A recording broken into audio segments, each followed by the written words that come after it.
Bonjour et bienvenue à toutes et à tous sur Au Large Biblique, le podcast qui fait parler la Bible, mais qui sait aussi se taire pour mieux l'entendre. Et nous avons entendu l'annonce faite à Joseph, c'était notre premier personnage de notre crèche. J'aurais pu choisir Marie pour le personnage suivant, mais l'évangéliste Matthieu a préféré y installer d'abord les mages, qui ne sont d'ailleurs ni rois ni trois.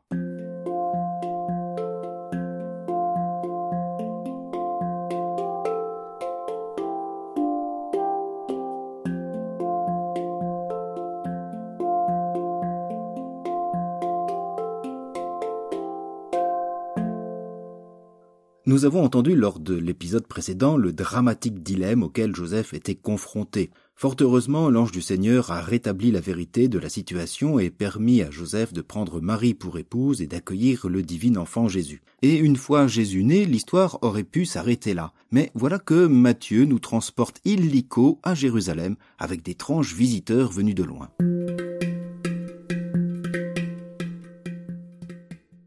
Jésus étant né à Bethléem de Judée, au temps du roi Hérode, voici que des mages venus d'Orient arrivèrent à Jérusalem et demandèrent « Où est le roi des Juifs qui vient de naître ? Nous avons vu son astre à l'Orient et nous sommes venus lui rendre hommage. » À cette nouvelle, le roi Hérode fut troublé et tout Jérusalem avec lui.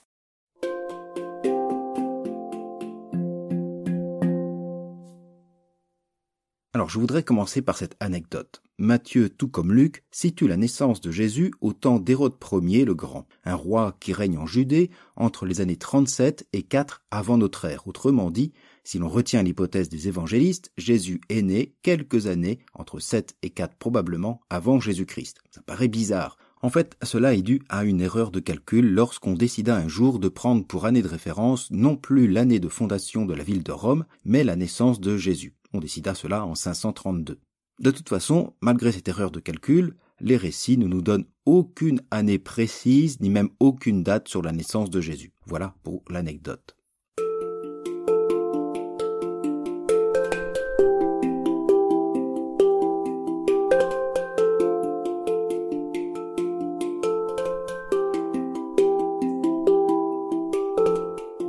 Mais revenons à nos mages qui ont fait couler beaucoup d'encre, qui ont fait chanter beaucoup de monde et éveiller bien des imaginations. On remarquera qu'il n'est pas question de rois mages, et que leur nombre ne nous est pas révélé, ni même leur nom que la tradition leur a attribué, Gaspard, Melchior et Balthazar.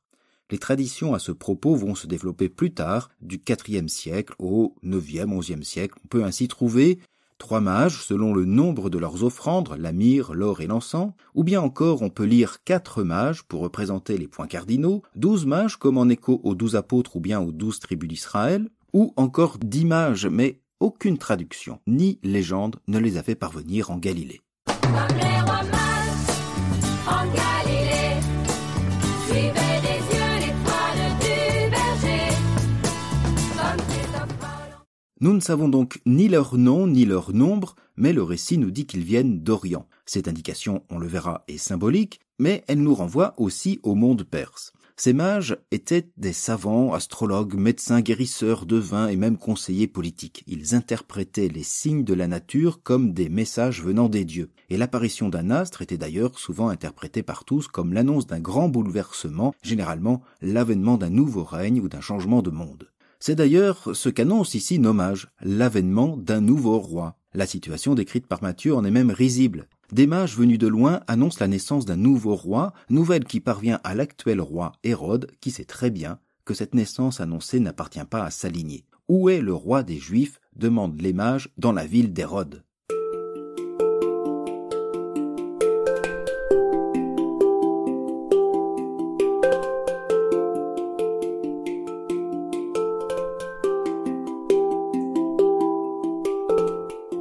Ce dernier, et Jérusalem avec lui, ont de quoi être troublés. Le mot trouble d'ailleurs est peut-être même faible, il faudrait parler, si l'on suit le mot grec utilisé, de bouleversement, d'épouvante. C'est un changement politique qui s'annonce pour les Jérusalémites et un prétendant au trône contre Hérode.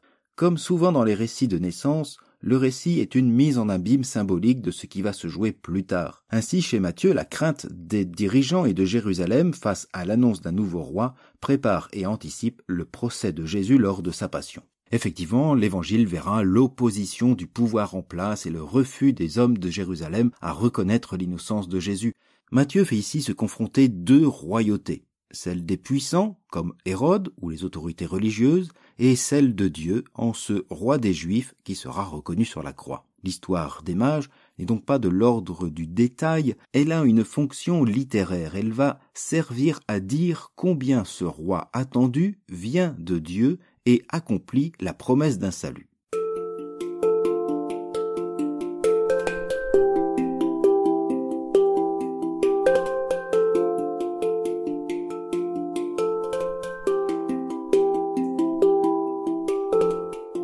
Dans ce récit, il y a donc beaucoup d'éléments symboliques, à commencer par cette étoile que les mages ont vue. Matthieu fait référence ici à la prophétie de Balaam, un prophète devin, païen, qui a béni et non pas maudit les fils d'Israël conduits par Moïse, qui venaient en terre promise. Le livre des Nombres, au chapitre 24, raconte donc ce récit. Alors Balaam prononça son incantation en ces termes. « Je le vois, mais ce n'est pas pour maintenant. Je l'observe, mais non de près.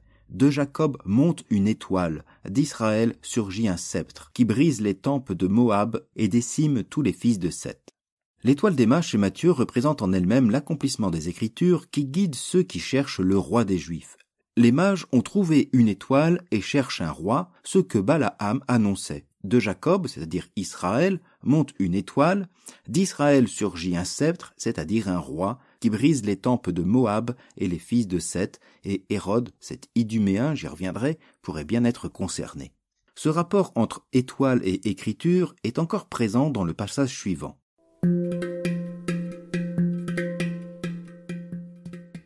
Hérode assembla tous les grands prêtres et les scribes du peuple, et s'enquit auprès d'eux du lieu où le Messie devait naître. À Bethléem de Judée, lui dirent-ils, car c'est ce qui est écrit par le prophète. Et toi, Bethléem, terre de Juda, tu n'es certes pas le plus petit des chefs-lieux de Juda, car c'est de toi que sortira le chef qui fera paître Israël, mon peuple.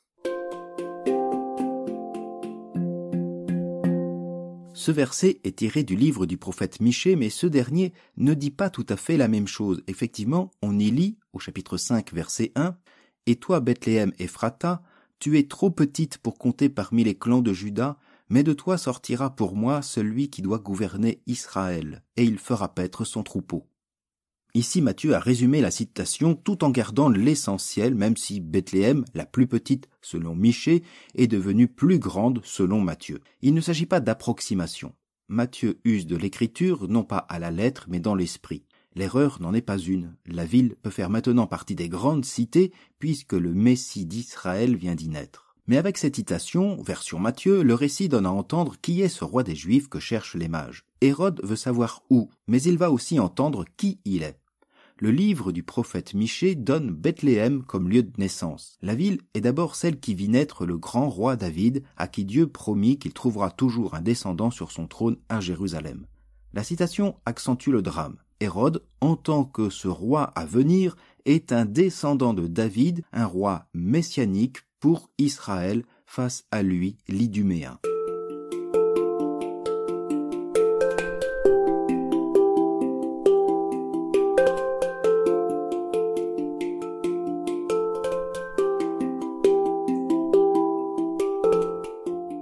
En effet, Hérode a pris le pouvoir sur la Judée grâce à ses amitiés romaines. Sa famille vient d'Idumée, au sud de la Judée, une région qui a été convertie au judaïsme au second siècle avant notre ère. Bien qu'il ait épousé une fille de grand prêtre, il a toujours été considéré par ses contemporains comme un demi-juif sans trop de piété et reconnu pour sa violence. Nous y reviendrons lors du prochain épisode. Un enfant est donc né qui possède toute légitimité pour prendre place sur le trône à la place d'Hérode. Du moins, si cet enfant arrive à majorité.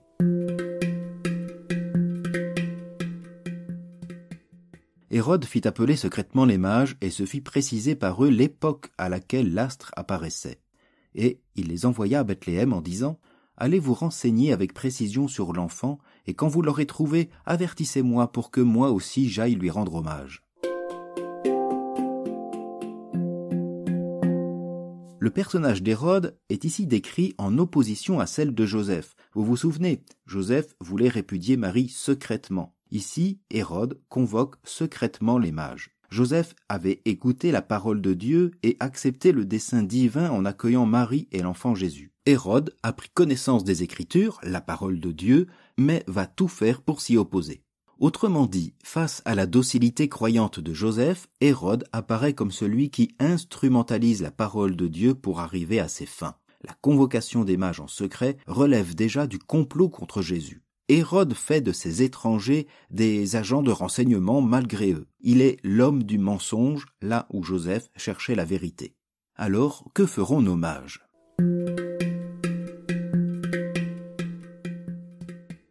Sur ces paroles du roi, ils se mirent en route, et voici que l'astre, qu'ils avaient vu à l'Orient, avançait devant eux, jusqu'à ce qu'il vînt s'arrêter au-dessus de l'endroit où était l'enfant. À la vue de l'astre, ils éprouvèrent une très grande joie.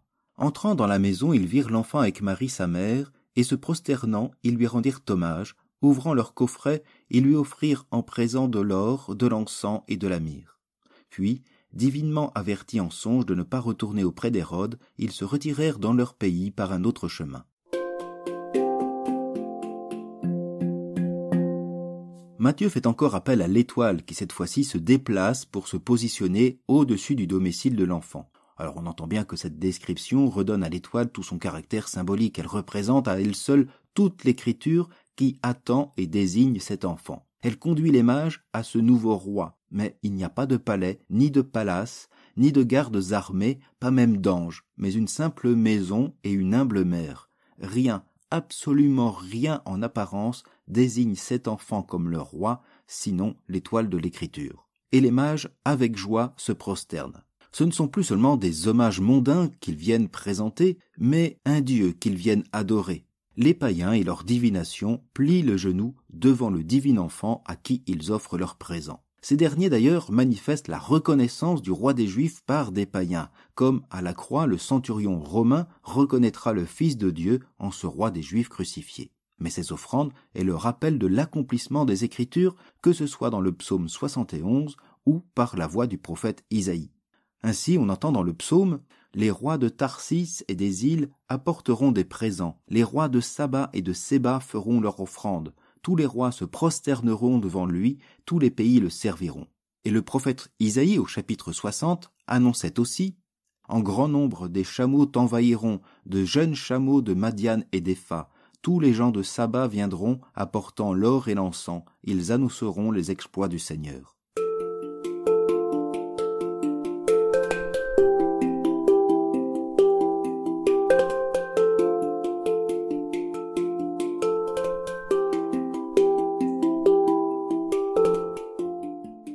L'offrande des mages annonce ainsi la venue des nations à la foi au Messie d'Israël.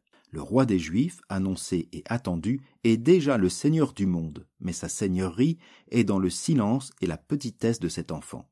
Les pères de l'Église vont très vite associer les offrandes d'or, de myrrhe et d'encens à l'avenir du Messie crucifié et ressuscité. Ainsi, saint Ambroise de Milan, au IVe siècle, écrit dans son traité sur saint Luc « Ce petit enfant que le manque de foi vous fait trouver méprisable, des mages venus d'Orient l'ont suivi sur un si long parcours, se prosternent pour l'adorer, l'appellent roi et reconnaissent qu'il ressuscitera, tirant de leur trésor l'or, l'encens et la myrrhe. Quels sont ces présents d'une foi véritable? L'or est pour le roi, l'encens pour Dieu, la myrrhe pour le mort. Autre, en effet, est l'insigne de la royauté, autre le sacrifice offert à la puissance divine, autre les honneurs d'un ensevelissement qui, loin de décomposer le corps du mort, le conservera. » Les mages sont devenus ici des modèles de foi. Ces devins païens sont venus dans un palais de Jérusalem, mais c'est dans une bourgade et dans une simple maison qu'ils ont reconnu, dans l'humilité de l'enfant, le roi qu'ils attendaient. Ils sont venus en suivant une étoile, ils repartent en suivant la parole de Dieu. Leur hommage s'est mué en adoration et le chemin du retour leur sera différent. Divinement avertis en songe, les mages prennent un autre itinéraire, et cela grâce à la parole de Dieu. Le complot d'Hérode a échoué, du moins celui-ci, car un autre drame nous attend pour notre prochain épisode. Alors, sur ce, je vous souhaite une bonne journée et je vous dis à très bientôt.